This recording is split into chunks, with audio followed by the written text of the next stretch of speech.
এটা হচ্ছে বারান্দা, এটা হচ্ছে ফ্রন্ট ভিউ, ওই হচ্ছে ঝাউ গাছের শাড়ি, তারপরেই হচ্ছে সমুদ্র। আমি বেটার এখান থেকে 1 লিটার তেল নিয়ে দিব। এই হচ্ছে আমাদের রোহিত ভাই, মোটা সোটা একটা লোক। The mighty R15 looks like an ant. একটা লোহার দেয়াল আকাশ পর্যন্ত।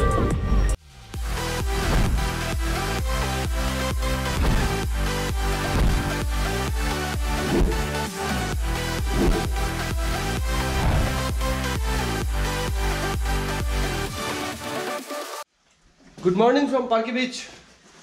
আমি এই প্রথমবারের মতো পার্কি বিচে আসছি, আর এইখানে থাকার মতো মাত্র একটাই হোটেল সি ভিউ। আমরা এই রুমটাতে ছিলাম। রুমটা মোটামুটি মানের, খুব বেশি ভালোও না, খুব বেশি খারাপও না। এখানে একটা ক্যাবিনেট রাখা, এটা হচ্ছে বারান্দা, এটা হচ্ছে ফ্রন্ট ভিউ, ওই হচ্ছে ঝাউ গাছের শাড়ি, তারপরেই হচ্ছে সমুদ্র। আচ্ছা, পার্কি বিচ সম্পর্কে বলি। পার্কি বিচ চট্টগ্রামে অবস্থিত, চট্টগ্রামের সর্বদক্ষিণের বিচ, এবং এটাকে একসময় ভার্জিন বিচও বলা হতো। এই হচ্ছে ওয়াশরুমের ডেকোরেশন, আর এই হচ্ছে রুমটার ডেকোরেশন। মাঝারি মানের একটা রুম, ডাবল বেডের, দুটো সোফাও দেওয়া আছে। তো এই রুমটার ভাড়া তারা চায় 1500 টাকা। খারাপ না, ভালোই, কি বলেন? হ্যাঁ, ভালো। আর এই হচ্ছে হোটেল করিডোর, সারি সারি রুম, দুই পাশেই অনেকগুলো রুম আছে।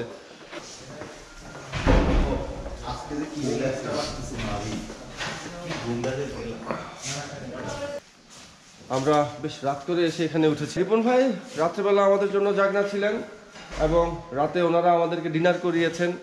আমাদের যে শেফ, উনিও জাগনা ছিলেন, এবং খাবারের মান কিন্তু যথেষ্ট ভালো। আমরা গরুর গোস্তটা আমরা এতটা ভালো আশা করিনি আসলে। এই হচ্ছে হোটেল সি ভিউ, এখানে ফোন নাম্বার দেওয়া আছে। আমি কাল রাতে 12টার পরে, কালকে তো বেশ মুনলাইট ছিল, 12টার পরে আমরা বিচে যাই, এবং বিচে গিয়ে আমরা একটা অসাধারণ ভিউ পাই। কি খবর, কেমন আছেন? এটা হচ্ছে ওদের ডাইনিং বা রেস্টুরেন্ট, যাই বলেন। এটাও বেশ সুন্দর, বেশ স্পেশাস, অনেকটা জায়গা নিয়ে ওনারা করেছেন। এটা হচ্ছে হোটেলের ফ্রন্ট সাইড। নিচে সুভেনির কেনার বেশ কিছু দোকান আছে, ওখানে তেলও আছে, ওই যে তেল অকটেন। আপনার যদি তেল ফুরিয়ে যায়, আপনি এখান থেকে তেল কিনতে পারবেন। আমি বেটার এখান থেকে 1 লিটার তেল নিয়ে নিব, কারণ আমার তেলের দাগ লাফাচ্ছিল না। ভালো লেগেছে আমার কাছে হোটেলটা। চট্টগ্রাম যদি কখনো থাকি, এরপরে এখানে এসে থাকবো। এই জায়গাটা নিরিবিলি, শহর থেকে একটু বাইরে। চট্টগ্রাম শহরটা তো এমনি একটু কনজাস্টেড। এখন আমরা ব্রেকফাস্ট করবো, ব্রেকফাস্ট করে আমরা সোজা চলে যাব বিচে। আপনাদেরকে বিচটা দেখাবো, পার্কি বিচ।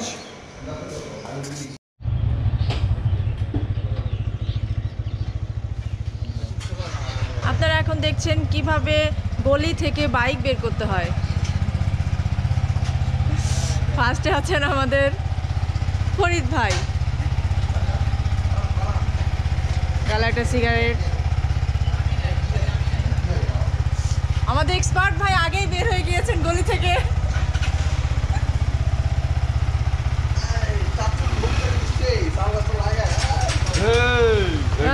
আচ্ছা, আমাদের রোহিত ভাই পিছনে বড় একটা ব্যাগ বাঁধা, তার থেকে তার ব্যাগের ওজন বেশি। এখন আছে আমাদের সিদ্ধার্থ ভাই, সাদা রঙের সিপিআর, জোস একটা সানগ্লাস পরেছেন। আমাদের রাজীব ভাই,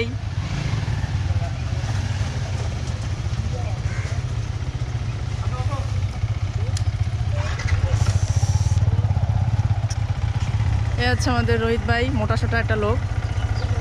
আমি মোটা সোটা। পিছনে দুটি রকেট আছে, উড়ে চলে যাবে এখন।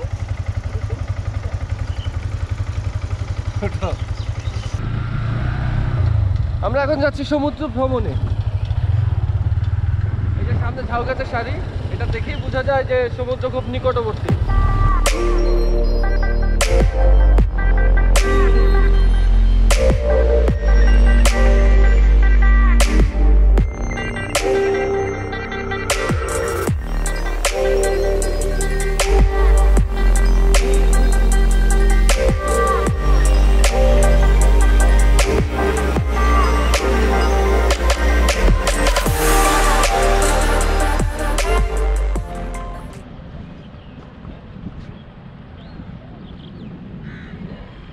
The mighty R15 looks like an ant before the giant ship. মানে কতটা বিশাল এই শিপটি তা আসলে এইটার সাথে R15 সাথে কন্ট্রাস্ট করলে বোঝা যাচ্ছে। মানে আমার সামনে একটা লোহার দেয়াল আকাশ পর্যন্ত, অনেক লম্বা শিপটি, এবং এটি এই পার্কি বিচের মূল আকর্ষণ।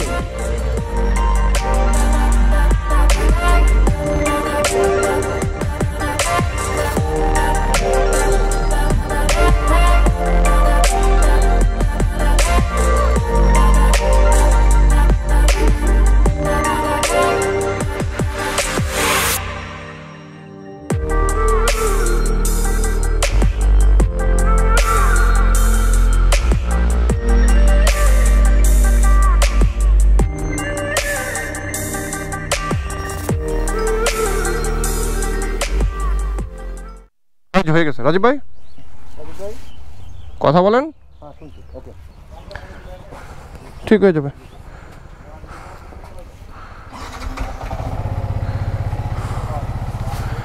রিপন ভাই আল্লাহ হাফেজ। রিপন ভাই আল্লাহ হাফেজ, ভালো খাওয়াইছেন। হ্যাঁ ইনশাআল্লাহ। এটা লাগাই দাও।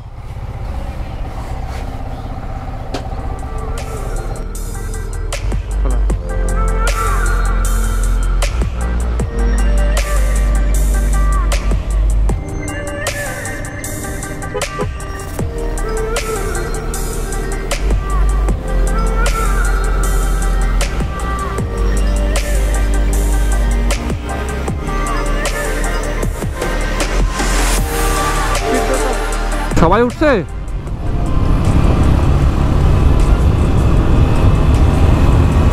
হ্যাঁ আমি বলছি না জুয়েল ভাই, ওটা চাপতে থাকলে হবে। জুয়েল ভাই 3-এ ঢুকে যান।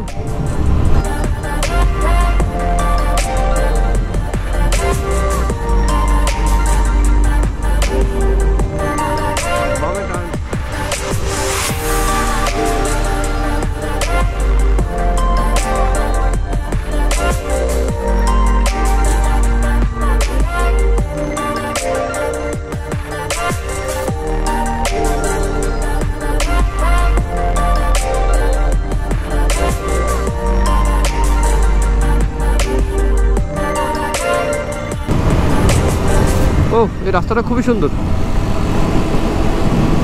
এটা হচ্ছে পার্কি বিচে আসার রাস্তা। আমরা রাতের বেলা এসেছিলাম, যার কারণে রাস্তাটা উপভোগ করতে পারিনি। এখন দিনের বেলায় দেখতে দেখতে যাচ্ছি। একদম দুই পাশের ঝাউয়ের সারিগুলা এই রাস্তাটাকে একদম ঘিরে রেখেছে। এই যে দেখুন সামনে, খুবই সুন্দর রাস্তাটা। হ্যাঁ রাতে আমরা এই রাস্তাটা তো কিছুই দেখিনি, জাস্ট শুধু হেডলাইটের আলো যতটুকু রাস্তায় পড়েছে ততটুকু দেখেছি। এই জন্য আমি রাতের রাইডিং পছন্দ করি না। লং রাইড বলেন, শর্ট রাইড বলেন, হ্যাঁ আমি রাতে রাইড করা পছন্দই করি না, কারণ আমি প্রকৃতি দেখতে পাই না।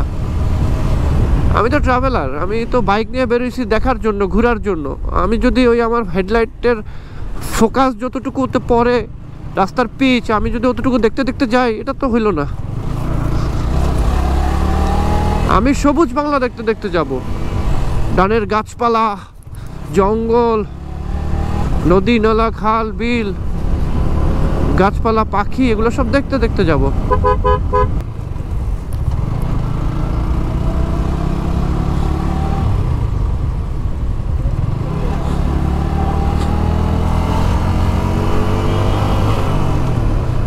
CUFL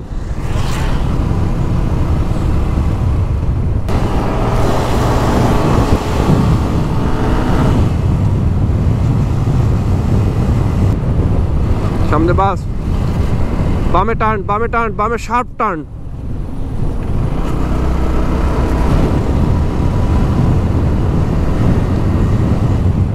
তারপরে আবার ডানে টার্ন।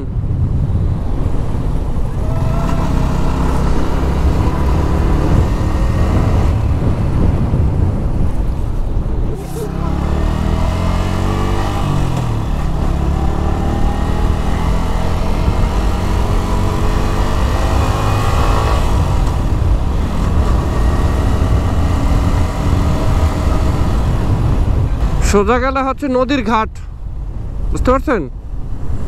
সোজা গেলে নদীর ঘাট। এই যে আমরা এই পাশ দিয়ে আসছিলাম, সোজা বেরোতে পারবো না তো, সোজা তো নদী।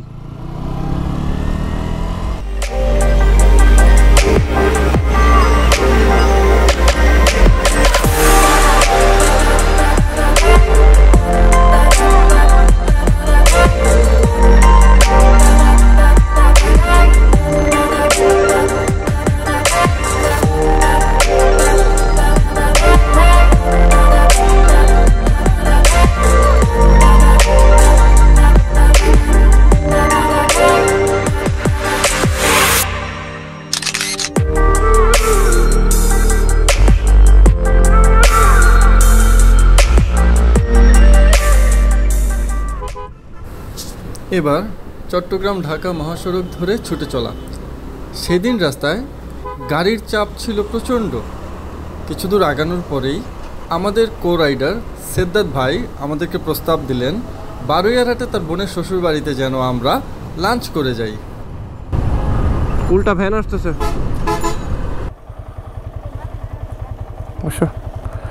আসি আপা, আমরা সেদ্দাত ভাইয়ের আপার শ্বশুরবাড়ি থেকে ভরপেট খেয়ে আবার ঢাকার উদ্দেশ্যে রওনা হলাম। এটা হচ্ছে আপনার বারুইয়ারহাট। সেদ্দাত ভাই আপনি আগে থাকেন, আপনার এলাকা। সেদ্দাত ভাইয়ের বোনের শ্বশুরবাড়িতে আমরা যে আতিথেয়তা পেলাম তা না বললেই নয়। সেদ্দাত ভাইয়ের বোন মানে আমাদের সবার আপু এত অল্প সময়ের মধ্যে যে এত সুস্বাদু এবং এত এত প্রকারের খাবার রান্না করে খাওয়াবেন তা ছিল আমাদের কাছে একেবারেই অপ্রত্যাশিত। আর আমরাও বেশ ক্ষুধার্ত ছিলাম, তাই খাবারের কোনো ভিডিও করার কথা কারোরই মাথায় আসেনি। আমার ফোনে একটা ছবি তোলা হয়েছিল মাত্র। সেই খাবারের স্বাদ আজও যেন মুখে লেগে আছে। খাবার শেষে আপুর কাছ থেকে বিদায় নিয়ে সেদ্দাত ভাইকে সামনে রেখে আমরা সেই গ্রামের আঁকাবাঁকা মেঠো পথ, কখনো ইটের সলিং, কখনো পিচ ঢালা পথ ধরে বারুইয়ারহাট তথা চট্টগ্রাম ঢাকা মহাসড়কের দিকে এগিয়ে চললাম আবারও। কুত্তা না, সেটা তো আমি জানি, চিনি।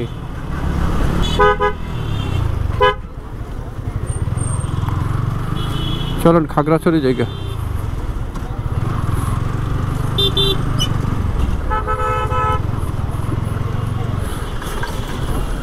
একটি সফর মানেই যেন একটি গল্প। গল্পের যেমন সুন্দর সমাপ্তি থাকে, তেমনি সফরের সমাপ্তি হচ্ছে সবার সুস্থ সবলভাবে পরিবারের কাছে পৌঁছানো। আর আমরা এখন আছি সফর নামক সেই গল্পের শেষ অধ্যায়ে সুন্দর একটি পরিসমাপ্তির আশায়। সফরের এই পর্যায়ে আমাদের একমাত্র গন্তব্য ঢাকা। বৃহস্পতিবার 6টা পর্যন্ত অফিস করে ঢাকা থেকে একটানে বান্দরবন আসা, পরদিন নীলগিরির জুমচালের খিচুড়ি খাওয়া, 3 দূতের জোছনা রাতের ক্যাম্পিং, অসাধারণ সেই অভিজ্ঞতা। সেখান থেকে মারায়ন্তং এক্সপ্লোর, ফেরার পথে পার্কি বিচ ও বালুতটে আটকে পড়া বিশাল জাহাজ দর্শন, এমন হাজারো স্মৃতির সম্ভার নিয়ে ফিরে চলছি গল্পের সুন্দর পরিসমাপ্তির দিকে। আপনারা সাবধানে বাইক রাইড করবেন, রাইডিংয়ে সবসময় সেফটি গিয়ার্স ব্যবহার করবেন, ট্রাফিক নিয়ম মেনে চলবেন। আবারও দেখা হবে নতুন কোনো অ্যাডভেঞ্চারে, নতুন কোনো গল্পে। বিদায়।